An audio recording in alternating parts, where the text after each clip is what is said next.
Well, he says that he got a second chance that he doesn't take for granted. He was only 24 years when he realized he had a kidney failure. His name is Wako, a kidney transplant recipient, and he takes us through his journey. My story starts in 2015 when I started having nausea, like feeling nauseated. I thought it was something small, and I went to see the doctor. They even thought it was ulcers.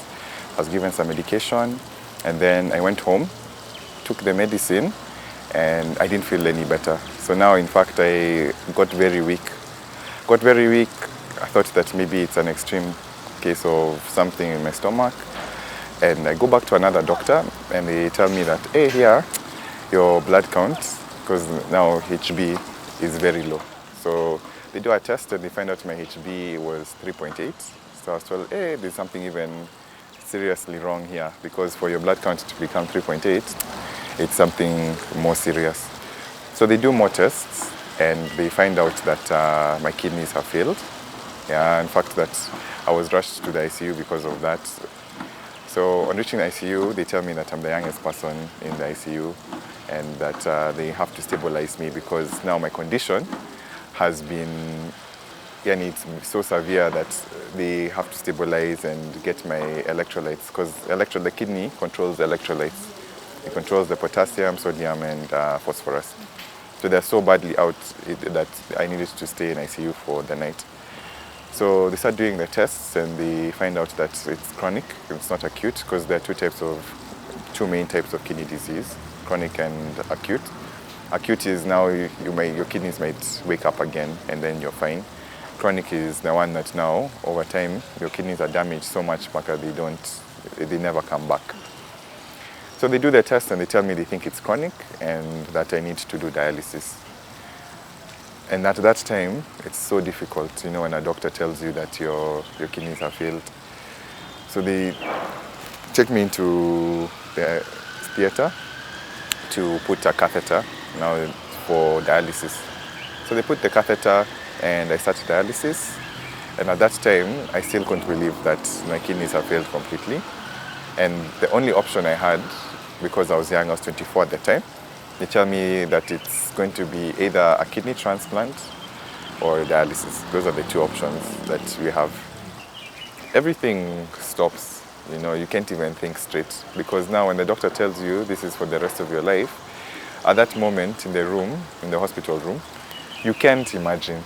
It's so hard to understand that I didn't even feel myself, It felt like I was in a movie of myself. Yeah, so that's how it feels when they tell you that your kidneys have failed and it's possibly for the rest of your life. So that's when we started the conversation with my family about kidney transplant, because I was told I'm very young and a kidney transplant is the best way to go back to life as before. So I was not here, I was in the US, and I called my family and told them, hey, that my doctor said that a transplant is my best option, and we might need to start talking about who's going to donate a kidney. So my family had a meeting here in Nairobi, and they talked about it, who would donate. Lucky for me, my sister was very touched by it. Me and my sister, we grew up together. I'm the youngest, and we're 4, so she's the one comes before me. She volunteered from the beginning. She told me, hey, this one, if I am compatible, I'll give you a kidney and we can start the tests. So that conversation of who will donate it's a very hard conversation to start. But if you have a close relative, it's a bit easier, because then they see your journey, they see how dialysis, it takes a lot of your energy. So that's how we started the conversation on a kidney transplant.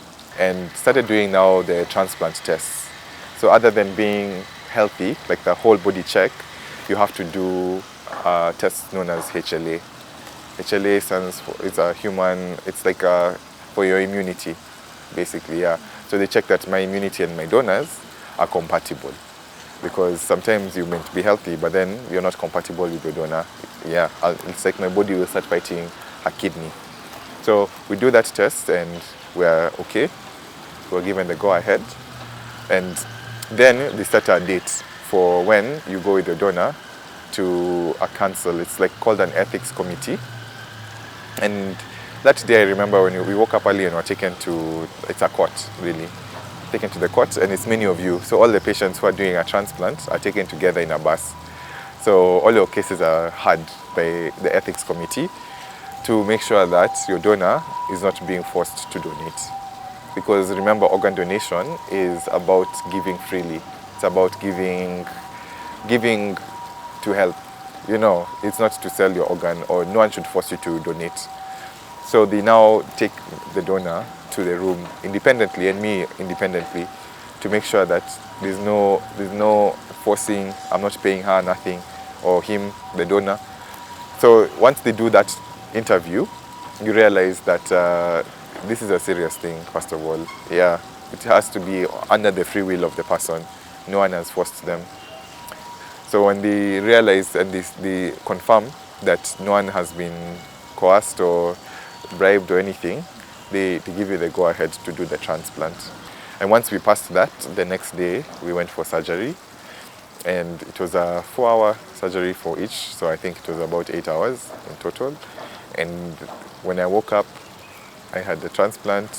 I felt so much better, you know, that my body now is able to eliminate waste for the kidney itself. It was working, it worked immediately. We thanked God for that. And the recovery started, you know, the recovery of walking again, because now they start giving you so much fluid. I was being given 4 or 5 liters a day. My feet were swollen because of the fluid. But the doctors were telling me that's normal. We just want to make sure the kidney is working. So you need to walk. So now I had to stand up, to get out of bed, to walk around the unit, to make sure that I'm exercising, to make sure I'm drinking enough water and eating healthy food with no salt. Yeah, so the recovery started, and within a week, I was feeling a lot better. Within a week, I can say, I felt like before I had to start dialysis. Yeah, I had recovered mostly. And then, you know, another thing I remember, your skin, when you have chronic kidney disease, it becomes very dark. And then it looks like it's pararad, like it's dry. Then my skin started coming back. I felt like myself again. Yeah, within maybe 2-3 months, I couldn't even tell I had a transplant. Yeah,